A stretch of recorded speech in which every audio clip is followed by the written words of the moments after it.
Alright, so this is going to be the second week in a row, well, technically I think it's still the same week, where I release an episode in which I defend Richard Dawkins. Last time I released a video which was partially entitled, appropriately enough, Defending Richard Dawkins, in which I refuted what I saw as some negative assertions and mischaracterizations that popped up during a live stream I happened to be watching. And this time I'm going to discuss his recent deplatforming. And in an attempt to cut off the inevitable accusations that I'm some sycophantic Dawkins fanboy, and man, I hate the term fanboy, yet nevertheless I just used it. I want to remind everyone that I had pretty much already come to my atheistic worldview on my own, long before I even heard the names of people who I admittedly admire, like Richard Dawkins and the late great Christopher Hitchens.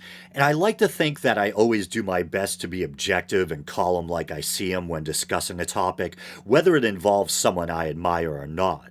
But alright, let's kill the preamble and get on with it. Richard Dawkins was slated to give a talk on August 9th in Berkeley, not at Berkeley. At first I thought it might have been at UC Berkeley, on his new book, Science and the Soul, Selected Writings of a Passionate Rationalist.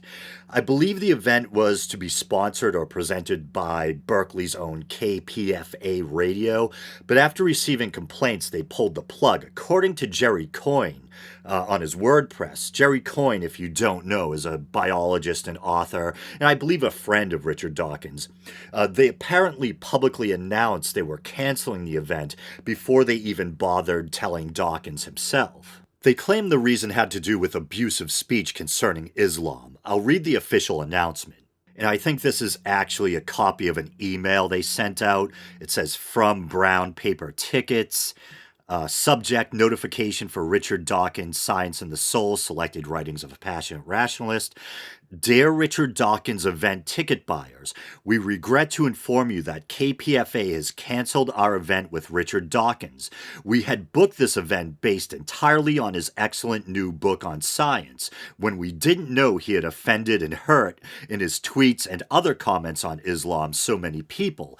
KPFA does not endorse hurtful speech. While KPFA emphatically supports serious free speech, we do not support abusive speech. We apologize for not having had broader knowledge of Dawkins' views much earlier. We also apologize to all those inconvenienced by this cancellation. Your ticket purchases will automatically be refunded by Brown Paper Tickets. Sincerely, KPFA Radio. So in my opinion, the people behind the cancellation must be either incredibly naive or just plain dishonest. It's Richard Dawkins, high-profile atheist. You may have heard of him. He famously wrote a book entitled The God Delusion. He's widely known for his strident, unapologetic stance against religion. And you're surprised that he may have issued some controversial tweets concerning Islam, which is, wait for it, a religion. My guess is you knew exactly who you had booked, but you folded like a cheap table when you started to catch a little heat. And here's a statement from Dawkins himself that, if I'm not mistaken, he sent directly to Jerry Coyne. KPFA is a liberal radio station in Berkeley. When I lived there, they were the good guys, and I listened to their station almost every day.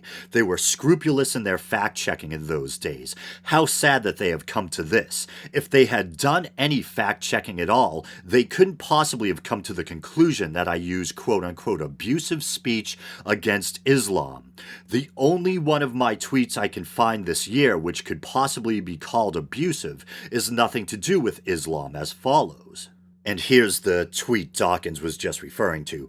Ashamed to be American? Don't be. The majority of you have voted against this narcissistic, xenophobic, vainglorious, ignorant 2-year-old. This was, of course, about Trump. Not only did KPFA fail to fact-check, they didn't even tell me before canceling the event and refunding tickets.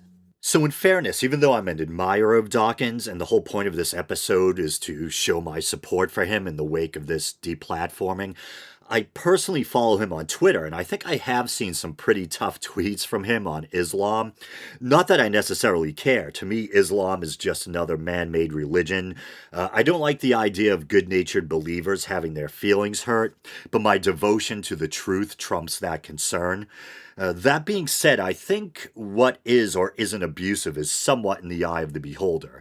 Here's one tweet I saw the other day, but in fairness, I don't see the little verified check mark, so it could be phony, but it reads, on International Women's Day, how can anyone stand up and defend this loathsome religion? And it shows a picture supposedly depicting the kind of modern Western dress women used to be able to wear in certain parts of the Muslim world, compared to how they now have to dress due to the rise in religious fundamentalism in places like Iran and Afghanistan. Once again, could be fake. I don't see the little blue verified check mark, unless at some point Twitter stripped it from him. I don't know. But here's another one that does bear the blue verified check mark. But in fairness, it looks like this dates back to 2015, and I think Dawkins in his letter to Coin was referring to tweets he had issued this past year or something. But it reads, I don't attack Islam. I attack child rape, stoning rape victims, killing gays and apostates. And of course, these have, and it says hashtag, nothing to do with Islam. So yeah, pretty tough stuff, but in fairness, Dawkins has also tweeted stuff denouncing xenophobic anti-Muslim violence, and that stuff about quote-unquote child rape is probably in reference to the Prophet Muhammad's underage bride, is it Aisha? Although who knows, there may be other spots in the Quran that endorse or permit sexual intercourse with people we would deem underage.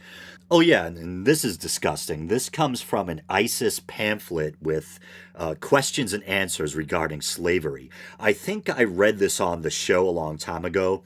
This part is supposedly taken from or paraphrasing a passage from the Quran. One question posed in the pamphlet is whether or not it's permissible to have intercourse with a female slave who has not reached puberty. And here's the quote from the pamphlet. It is permissible to have intercourse with the female slave who hasn't reached puberty if she is fit for intercourse. However, if she is not fit for intercourse, then it is enough to enjoy her without intercourse. So, yeah, I mean, abhorrent stuff. Jesus. Strange thing for an atheist to say. Figure of speech. So, do I think Islam is quote unquote loathsome? Well, I've stated before that, like Sam Harris, I enjoy some of the outward trappings, the art, architecture, music, calligraphy, the poetry of Rumi, etc. I don't think that good and decent modern practitioners of Islam are themselves vile or loathsome, certainly not. But do I think that certain Quranic passages, which seemingly promote things like violence against non-believers or apostates, sex with slaves, etc., are vile or loathsome? Yes, I do. I think it would be inhuman not to be bothered by such things. But in short, I think deplatforming someone for being critical of religion is appalling in my book. And although I don't think KPFA is necessarily affiliated with UC Berkeley, usually when we hear about deplatforming, it tends to involve events or speeches scheduled at colleges or universities.